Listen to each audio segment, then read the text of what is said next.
Saraswati barrage సమీపంలో ఉన్నటువంటి పరివాహక ప్రాంతాల్లో మనం ఉన్నాం. ప్రస్తుతం ఇక్కడ కొంతమంది రైతులు కొనుగోలు కేంద్రం ద్వారా తమ ధాన్యాన్ని తరలిస్తున్నటువంటి పరిస్థితి ఉంది. ఇంకా కూడా ఒకవైపు యాసంగి పంటకు సమయం సమీపిస్తున్న వేళ ఇంకా కూడా వానాకాలం పంటకు సంబంధించిన వడ్ల కొనుగోలు అంటే ఇంకా కూడా అంటే రకరకాల కారణాలు, అటు వాతావరణ కారణం కావచ్చు, ఆలస్యంగా వేయడం కావచ్చు, అసలు ఏ కారణం చేత వీళ్ళంతా ఇంకా కూడా కొనుగోలు చేస్తున్నారో తెలుసుకునే ప్రయత్నం చేద్దాం. ఇక్కడ రైతులు ఉన్నారు, మాట్లాడే ప్రయత్నం చేద్దాం. చెప్పండి, ఇంత ఆలస్యంగా కొనుగోలు ఎందుకని చెప్పండి. మాకు ఈ అడ్లు మ్యాచ్ రాక ఓకే, మరి తర్వాత మధ్యలో వర్షం వచ్చింది, మబ్బుల చుట్ల అప్పుడు వారం రోజులు సెంటర్ బంద్ అయింది. ఎందుకంటే అప్పుడు ముసుగులు వేసినాం, కప్పులు వేసి తీసాం, వర్షం వస్తుందని బాధపడుకుంటా ముసుగులు తీయలే, పరదాలు కప్పుకున్నాం. మరో 4 రోజులు తీసేవారికి మరో మబ్బు వచ్చింది, అందుకు లేట్ అయింది. మేము పంటలు కూడా కొంచెం లేట్గా పెడతాం, అట్లా కూడా లేట్ అయింది. మాకు సరైన సౌకర్యం లేదు ఇక్కడ, లేకనే అందుకు మనకు లేట్ అవుతుంది పంట. ఎన్ని ఎకరాలు ఉంది మీకు? నాకెంత ఉంది, నాకు 2 ఎకరాలు కానీ. ఏమేస్తారు మరి? వరి వేస్తాం. సన్నం వేసిరా? సన్నం వేసినాం, ఇంకా బోనస్ రాలే, అట్లా ఇంకా పైసలే వాళ్ళే మొన్ననే వేసినాం. అటు మొన్న పోయినా కానీ ఇంకా అట్లు పడలే, పైసలు పడలే. మీ ప్రాంతంలో పెద్ద ఎత్తున కొన్ని వందల లారీలు ఇసుక తీసుకొని పోతున్నాయి కదా, మీకేమి ఇబ్బంది అనిపిస్తలేదా? ఈ ఇబ్బంది అయితే మనం ఏం చేస్తాం, గవర్నమెంట్ అది మన ఎవరు ఆపుతాడు? మనం ఆపితే మనం ఆగుతాయి అవి. ఆమె రోడ్డు పైన పోతానికి మేము అది ఆబ్జెక్షన్ కూడా చేస్తలేము. ఎన్ని పోతాయి అన్న లారీలు? అంది దాదాపు రోజుకు 300 బండి పోతాయి. ఏంది మరి ఇక్కడ మీకు నీరు అంటే గ్రౌండ్ వాటర్ పోతా అని కూడా నిపుణులు చెప్తారు. ఆ ఇసుక తీయకుండా ఆ నీరు కూడా మాకు ఉపయోగపడేది లేదు. ఆ ఇసుక తీయకుండా బ్యారేజ్ తలుపులు మూసినా కానీ ఆ నీరు మాకు ఉపయోగపడేది లేదు. అంటే సిద్దిపేట అటు వరంగల్ హైదరాబాద్ పోతాయి కానీ తప్ప మాకు తవ్వే నీళ్ళు కూడా మాకు పనిచేయాలి. అంటే ఇక్కడ అన్ని లారీలు పోతా ఉంటే పిల్లలు ఉంటారు, మహిళలు ఉంటారు, ఇబ్బంది అయితే ఇబ్బంది ఉంది కానీ ఏం చేస్తాం మరి, ఎవరిని అడుగుడు మనం? ఇక్కడ ఎవరికైనా చెప్పిరా మీరు? ఎవరికి చెప్పలేదు, ఎవరు రాలేదు, మనకి ఎవరిని కలవలే, వేస్ట్ అది. ఎవరికి చెప్పలే, ఎవరిని మేము అడగలే, చెప్పినా ఏం ఉపయోగం లేదు. ఏమన్నది మాకే చూసేటోళ్ళు ఎవరున్నారు? ఏమున్నా కానీ ఇక చిన్న పల్లెల కింద లెక్క మమ్మల్ని అధికం మమ్మల్ని పట్టించుకునేటోళ్ళు కూడా లేరు. రైతుల రాజ్యం అని చెప్తున్నారు కానీ రాజ్యం రైతులదే, కానీ బువ్వ ఉంటే రైతు బువ్వ పెట్టాలి తప్ప, కానీ రైతు రాజ్యం అనేది ఏం లేదు. రైతుకు ఒకటి ఏంటంటే ఎటన్నా పోకుండా పోయినా ఇష్టమైనప్పుడు పోవచ్చు, ఇష్టమైనప్పుడు చేసుకోవచ్చు, అంతవరకే రైతు రాజు కానీ తప్ప దేనికి రాజు కాదు రైతు. ఇప్పుడు 15,000 జాగాల 12,000 ఇస్తా అంటాను కదా సంక్రాంతికి వెళ్ళి. ఇచ్చినప్పుడే ఇయ్యకనే మనకి ఇయ్యంది ఎట్లా నమ్ముతాం?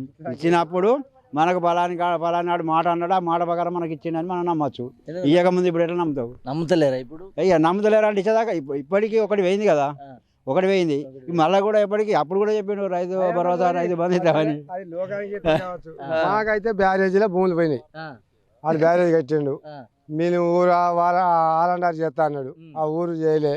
ఇసుక తీస్తాడు పక్క పొంటి ఊళ్ళో, మాకు ఇసుక ఆధారంగా లేదు. కనీసం కూలి చేద్దామన్నా భూములు లేవు మా దగ్గర. మమ్మల్ని సర్వనాశనం చేసినాడు. కనీసం రేపు తెల్లాలి అయితే కైకిలు దొరుకుతుంది, నా లవడ భూమి పోతావా కానీ కైకిలు దొరుకుతాయని ఆశ లేదు మాకు. ఘోరంగా కాకపోతే ఘోరంగా. ప్రభుత్వానికి మరి ఏం చెప్పినా మనం చేస్తూనే ఉన్నాడు. ఊరు ఆలండారుగా చేస్తే మాకు కొంచెం అంతా ఉపయోగపడుతుంది. అంత తప్ప గుండ్రాత్పల్లి కాకపోతే అటు పక్క గోదావరి, ఇటు పక్క జంగల్, ఒక ఓన్లీ ఊరు. కాకపోతే దాదాపు 5 ఎకరాల దాకా ఉన్నది గవర్నమెంట్ పట్ట, సొంత ఓన్ పట్ట. అందులో పట్ట భూమి ఉన్నాడు లేడు. 150 ఎకరాలు ఉంటే 149 ఎకరాలు పోయింది, మొత్తం పోయింది. ఊళ్ళో ఒక ఇల్లు తప్ప దాంట్లో చేసుకునే నాలుగు ఏం లేదు. కైకిలి పోదామన్నా భూమి లేదు ఆడ. పోయింది. మా ఊరుకు బారేజ్కి దగ్గరనే ఉన్నది, ఏపాటి దగ్గర కిలోమీటర్ కూడా 60 కిలోమీటర్ దూరం ఉంటుంది. ఇక మాకు అటు బారేజీ, ఇటు జంగలి, ఇటు కోతురు అన్ని తెల్లదాకా ఉసుకే లారీలు, తెల్లదాకా పోమో లారీలు. లారీలు మాకు నీరు తపాటు లేదు, సగ వంటలు లేదు, మాకు అదే పని. అంతే. ప్రమాదాలు జరుగుతలేవా? జరుగుతాయి వెళ్తాం చెప్పుకున్నాడు, ఇబ్బంది అవుతుంది.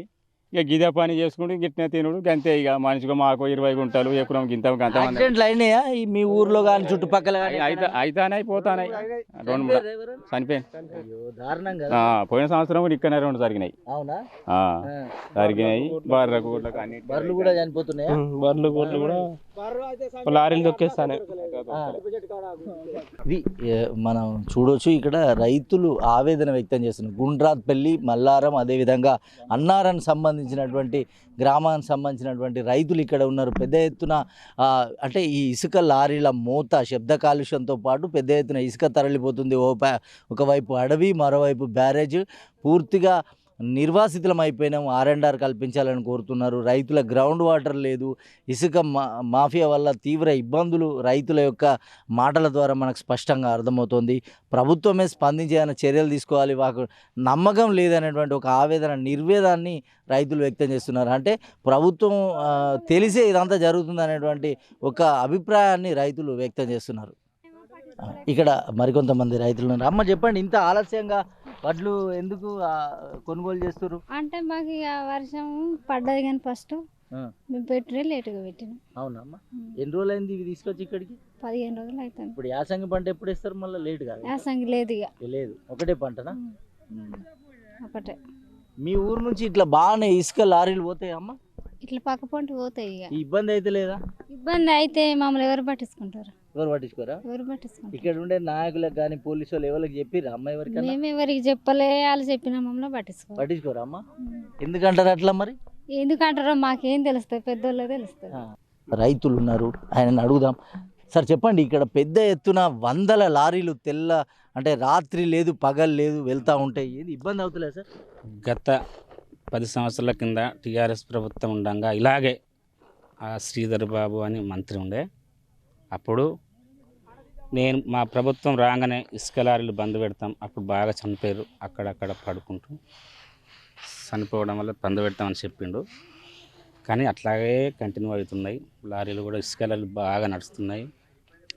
చాలామందికి యాక్సిడెంట్లు కానివ్వండి, చేతులు ఇరగడం, కాళ్ళు ఇరగడం ఇట్లా బాగా జరుగుతున్నాయి. ఇంకోటి, ఈ ప్రభుత్వం అన్ని లేనిపోయిన మాటలన్నీ చెప్పి, దొంగ మాటలు చెప్పి ప్రభుత్వం వచ్చి జనాలను, రైతులని బాగా మోసం చేసి ఇక్కడ ఇది మన ఐకేపీలమైన కానివ్వండి ఇట్లా ఇసుక కానీ ఇదంతా మాఫియా బాగా జరుగుతుంది సార్.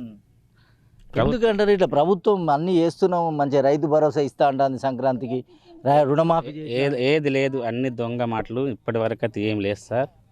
ఇప్పటి వరకు అయితే జరిగింది అయితే ఏం లేదు. అన్నీ ఒక్కటే, ఎక్కువగా బస్సు ఒకటే, అదొకటి అయింది, అదొకటి తప్ప ఇంతవరకు ఎవరికి ఏం జరగలే. రుణమాఫీ అన్నారు, రుణమాఫీ లేదు. రైతు బంధు అన్నారు, రైతు బంధు లేదు. ఎలాంటిది లేదు సార్. ఇక్కడ ఇప్పుడు మా 12,000 ఇస్తా అని ప్రభుత్వం ముఖ్యమంత్రి రేవంత్ రెడ్డి చెప్తున్నారు కదా. 12,000 ఇవ్వాలంటారా, 15,000 ఇవ్వాలంటారా? 15,000 ఇవ్వాలి. 12,000 అని ఇవ్వాలని ఎట్లా అంటారు సార్? 15 ఇవ్వాలి కదా. ఇప్పుడు రైతుకు లాభం కావాలంటే 15,000 ఇవ్వాలి. 15,000 ఇస్తేనే బాగుంటుంది అంటున్నారు. 10 ఎకరాలకే సీలింగ్ పెడదాం, 5 ఎకరాలకి సీలింగ్ పెడదాం అని అంటున్నారు. సరే, వాళ్ళు 10 ఎకరాలకు పెట్టినా కానీ అందరికైతే ఇవ్వాలి సార్. ఇప్పుడు 10 ఎకరాలు పెడతారు, 5 ఎకరాలు పెడతారు. రైతు అప్లికేషన్ ఇవ్వాలని అంటున్నాడు. అవును, అదొకటి అప్లికేషన్ మళ్ళీ కొత్తగా ఇవ్వాలంటే. ఇంతకుముందు ఇచ్చినాం, అదే రూపకరంగా వచ్చి అయిపోయేది సార్. ఇప్పుడు మళ్ళీ ఏదో అప్లికేషన్ అనేది, దాంట్లో మళ్ళీ ఎన్ని పోతే ఎన్ని వస్తాయి ఎవరికి తెలియదు సార్. ఒకటి చెప్పండి, ఇంత పెద్ద ఎత్తున ఇసుక తరలిపోతుంది. ఒకవైపు బ్యారేజ్ రైతుల కోసం కట్టినామని చెప్తున్నారు, అక్కడ బ్యారేజ్ పనికి రాదు, మునిగిపోయిందని చెప్తున్నారు. ఇక్కడనేమో ఇసుకను దోడేస్తున్నారు. ఏం చెప్తారు? అది ఇసుక కోసము, ఇసుక మాఫియా కోసము అది బ్యారేజ్ని ఆపకుండా ఇసుకను తరలించడానికోసం ఈ ప్రభుత్వం చేస్తుంది సార్.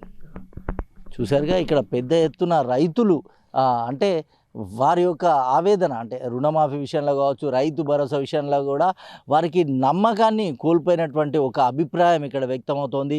ఈ చుట్టుపక్కల ఉన్నటువంటి అంటే అన్నారం, అదేవిధంగా గుండ్రాత్పల్లి, మల్లారం, ఈ పరిసర ప్రాంతాలన్నీ కూడా ఇసుక లారీల వల్ల ప్రమాదాలు జరుగుతుంది. చాలామంది ప్రాణాలు కోల్పోతున్నారు, తమ పశు సంపద మృత్యువాత పడుతుంది అనేటువంటి ఒక ఆవేదన వ్యక్తమవుతోంది.